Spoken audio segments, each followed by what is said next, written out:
हर हर महादेव भक्तों, आइए सुनते हैं तुलसी माता की कथा। तुलसी जी से जुड़ी एक कथा बहुत ही ज़्यादा प्रचलित है। श्रीमद् देवी भागवत पुराण में इनके अवतरण की दिव्य लीला कथा भी बताई गई है। आइए सुनते हैं द्वादशी के दिन यही कथा। एक बार शिव ने अपने तेज को समुद्र में फेंक दिया था। उससे एक महातेजस्वी बालक ने जन्म लिया। यह बालक आगे चल कर के जालंधर के नाम से महापराक्रमी दैत्य राजा बना। इसकी राजधानी का नाम जालंधर नगरी था। दैत्यराज कालनेमी की कन्या वृंदा का विवाह जालंधर से हुआ। जालंधर महाराक्षस था। अपनी सत्ता के मद में चूर उसने माता लक्ष्मी को पाने की कामना से युद्ध प्रारंभ कर दिया, परंतु समुद्र से ही उत्पन्न होने के कारण माता लक्ष्मी ने उसे अपने भाई के रूप में स्वीकार कर लिया। वहां से पराजित होकर वह देवी पार्वती को पाने की लालसा से कैलाश पर्वत पे चला गया। भगवान देवाधिदेव शिव का ही रूप धरकर माता पार्वती के समीप वह पहुंचा, परंतु माँ ने अपने योग बल से उसे तुरंत पहचान लिया तथा वहां से माता अंतर्ध्यान हो गईं। देवी पार्वती ने क्रुद्ध होकर सारा वृत्तांत भगवान विष्णु को सुनाया। जालंधर की पत्नी वृंदा अत्यंत पतिव्रता स्त्री थी। उसी के पतिव्रत धर्म की शक्ति से जालंधर न तो मारा जाता था न ही पराजित होता था। इसलिए जालंधर का नाश करने के लिए वृंदा के पतिव्रत धर्म को भंग करना बहुत ज़्यादा जरूरी था। इसी कारण भगवान विष्णु ऋषि का वेश धारण कर वन में जा पहुँचे, जहाँ वृंदा अकेली घूम रही थीं। भगवान के साथ दो मायावी राक्षस भी थे, जिन्हें देखकर वृंदा भयभीत हो गईं। ऋषि ने वृंदा के सामने पल में दोनों को भस्म कर दिया। उनकी शक्ति देख वृंदा ने कैलाश पर्वत पर महादेव के साथ युद्ध कर रहे अपने पति जालंधर के बारे में पूछा। ऋषि ने अपने माया जाल से दो वानर प्रकट किए। एक वानर के हाथ में जालंधर का सिर था तथा दूसरे के हाथ में धड़ था।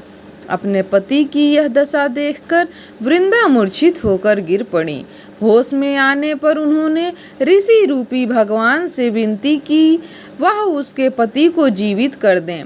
भगवान ने अपनी माया से पुनः जालंधर का सिर धड़ से जोड़ दिया, परंतु स्वयं भी वह उसी शरीर में प्रवेश कर गए। वृंदा को उस छल का जरा सा भी आभास न हो सका।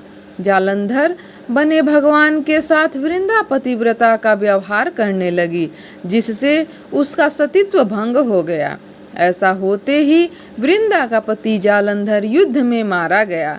इस सारी लीला का जब वृंदा को पता चला तो उसने क्रुद्ध होकर भगवान विष्णु को शिला होने का श्राप दे दिया, यानी पत्थर होने का, तथा स्वयं सती हो गईं। जहाँ वृंदा भस्म हुई वहाँ तुलसी का पौधा उगाया।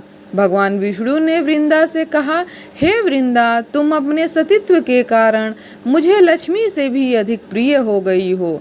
अब तुम तुलसी के रूप में सदा मेरे साथ रहोगी।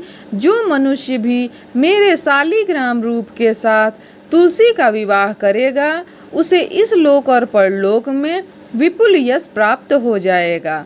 जिस घर में तुलसी होती है वहाँ यम के दूत भी असमय नहीं आ सकते। गंगा व नर्मदा के जल में स्नान तथा तुलसी का पूजन बराबर माना जाता है। चाहे मनुष्य कितना भी पापी क्यों न हो, मृत्यु के समय जिसके प्राण मंजरी रहित तुलसी और गंगा जल मुख में रखकर निकल जाते हैं, वह पापों से मुक्त होकर वैकुंठ धाम को प्राप्त हो जाता है। जो मनुष्य तुलसी व आंवलों की छाया में अपने पितरों का श्राद्ध करता है, उसके पितर मोक्ष को प्राप्त हो जाते हैं। उसी दैत्य जालंधर की यह भूमि जालंधर नाम से विख्यात है। सती वृंदा का मंदिर मोहल्ला कोट किशनचंद में स्थित है। कहते हैं इस स्थान पर एक प्राचीन गुफा है जो सीधी हरिद्वार तक जाती थी। सच्चे मन से 40 दिन तक सती वृंदा देवी के मंदिर में पूजा करने से सभी मनोरथ पूर्ण होते हैं, भगवान विष्णु प्रसन्न होते हैं। हर हर महादेव। जय शिव शंकर भक्तों, वीडियो पसंद आए तो लाइक और शेयर करिएगा। चैनल पे नए हैं तो चैनल को सब्सक्राइब अवश्य कर लीजिएगा। कमेंट में जय भगवान विष्णु लिखना ना भूलिएगा। भगवान विष्णु आप सभी की मनोकामना पूर्ण करें। आप सभी लोग स्वस्थ रहिए, मस्त रहिए। हर हर महादेव।